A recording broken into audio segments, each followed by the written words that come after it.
programme de l'Alsace innovante et créative cette semaine. Retour sur l'Afterwork Biz & Buzz organisé par la région Alsace. Nous vivrons une aventure épistolaire avec rêve aux lettres et portrait d'Odile Meisterlin, jeune bassoniste au cœur de l'Orchestre symphonique de Mulhouse.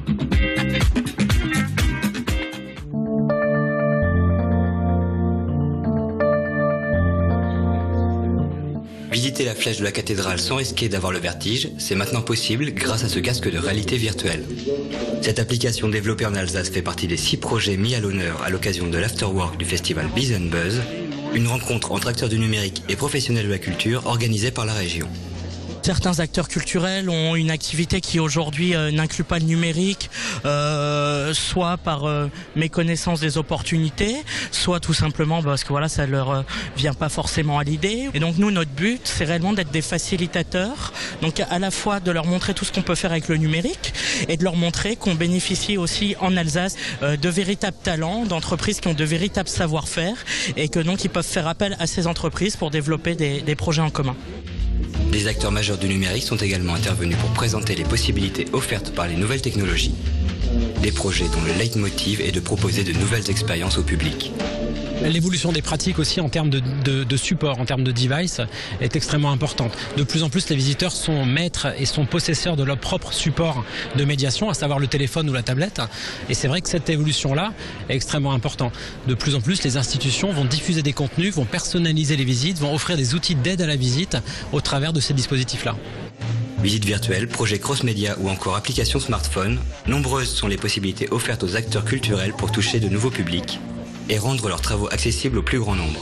En général, les archéologues découvrent des vestiges qui sont parfois très abîmés, parfois peu compréhensibles pour le grand public. Et le numérique, c'est le monde des possibles, de l'imagination, qui nous permet de mettre en image les interprétations des scientifiques, qui sont parfois un peu difficiles à communiquer au grand public.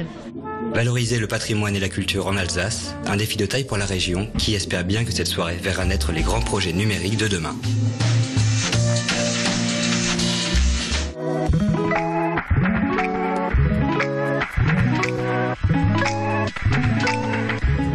Un enfant sur 5 présente des lacunes en lecture ou écriture à la sortie de l'école primaire. Ces résultats alarmants relevés par l'Éducation nationale illustrent le désintérêt des plus jeunes. C'est sur ce constat que Rémi Perla imagine son concept innovant, Rêve aux lettres. L'enfant va un jour découvrir dans sa boîte aux lettres une lettre qui va lui apprendre qu'il a été élu roi ou qu'elle a été élue reine de son propre royaume.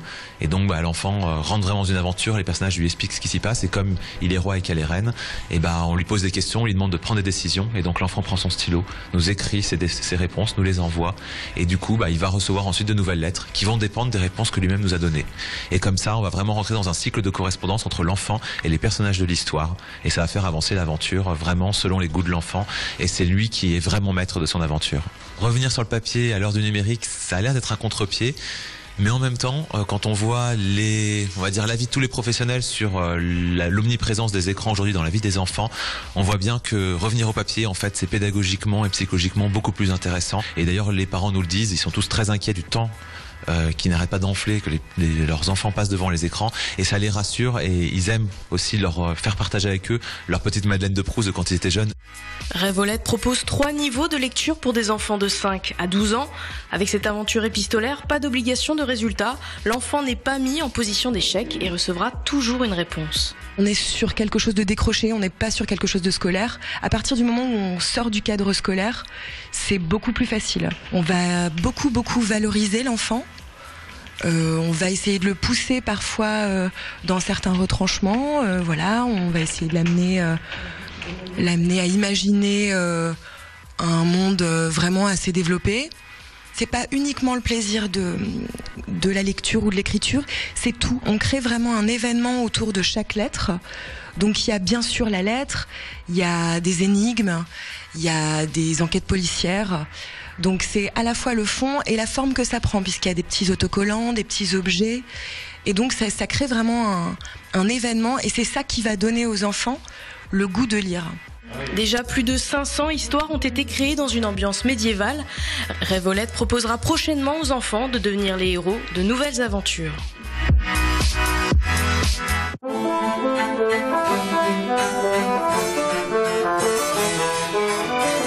Wagner, Tchaïkovski, Mozart, ce sont ces virtuoses de la musique qui bercent depuis toujours notre jeune talent alsacien. Odile Meisterlin est musicienne. Très tôt, elle se prend d'amour pour cet univers et choisit le basson français comme compagnon de route, un instrument rare et méconnu. À partir de 4 ans, je suivais déjà des cours d'éveil musical. À 7 ans, j'ai commencé le piano. Et à 9 ans, j'ai rencontré le basson. Franchement, je ne saurais pas dire pourquoi, mais j'ai toujours été attirée par le son chaleureux. Il a fallu que j'attende l'âge de 9 ans pour commencer parce que j'étais vraiment petite. Et donc, il faut quand même un petit peu avoir une certaine longueur de doigt pour réussir à toucher toutes les clés qui se trouvent sur l'instrument. Donc, à 9 ans, en fait, j'ai commencé le basson. J'avais exactement sa taille. Je faisais des journées qui allaient des fois de 4-5 heures du matin à 22h, 23h. Donc je me levais pour travailler mon instrument avant de prendre le train pour aller au lycée. Et puis j'enchaînais les journées comme ça. Donc j'avoue que des fois j'étais un petit peu... c'était pas évident. Vraiment, je me posais pas de questions, c'est ce que je voulais faire. Avec le recul, je me dis effectivement, peut-être je suis passée à côté de certaines choses dans ma jeunesse. Mais bon, je pense que ça en valait la peine.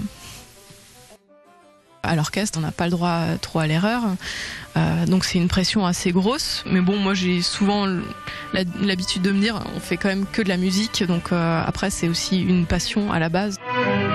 C'est vraiment bien d'aller aussi vers les gens qui peuvent pas se déplacer. Et dans les écoles, souvent malheureusement les jeunes ont une image assez négative de l'orchestre et de la musique classique. Donc c'est bien de montrer qu'en fait, déjà, on est des musiciens, on gagne notre vie avec ça, parce que la plupart des gens n'arrivent pas à intégrer ça. En fait, ils disent ah bon, mais vraiment vous vivez de ça. Et effectivement, je trouve que c'est important par la musique, aller vers les gens et vraiment leur montrer ce que c'est notre monde, quoi. Il y a plein de gens qui se disent non, on va pas aller écouter un concert, non quoi. Alors qu'en fait, on peut vraiment ressentir des sensations très fortes en écoutant un concert selon les œuvres jouées. C'est vraiment même le patrimoine. Nous, on est des représentants vivants du patrimoine parce que ces partitions-là, si on les sort pas, si on les joue pas, elles restent au placard et plus jamais personne ne saura en fait à quoi ça ressemblait la musique il y a 200 ans, il y a 300 ans. Donc on pousse vraiment toutes nos propres recherches sur l'interprétation, sur aussi la beauté. Donc c'est un art vraiment complet et ça touche aussi bien les yeux, les oreilles que les sensations. Quand on est assis dans un fauteuil devant un orchestre, c'est pas rare de se retrouver avec de la chair de poule. C'est sympa, quoi. Il faut venir.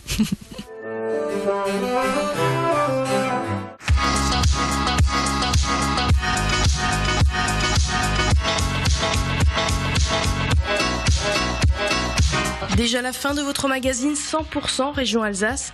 Pour revoir ce numéro et tous les autres, rendez-vous sur alsace20.tv.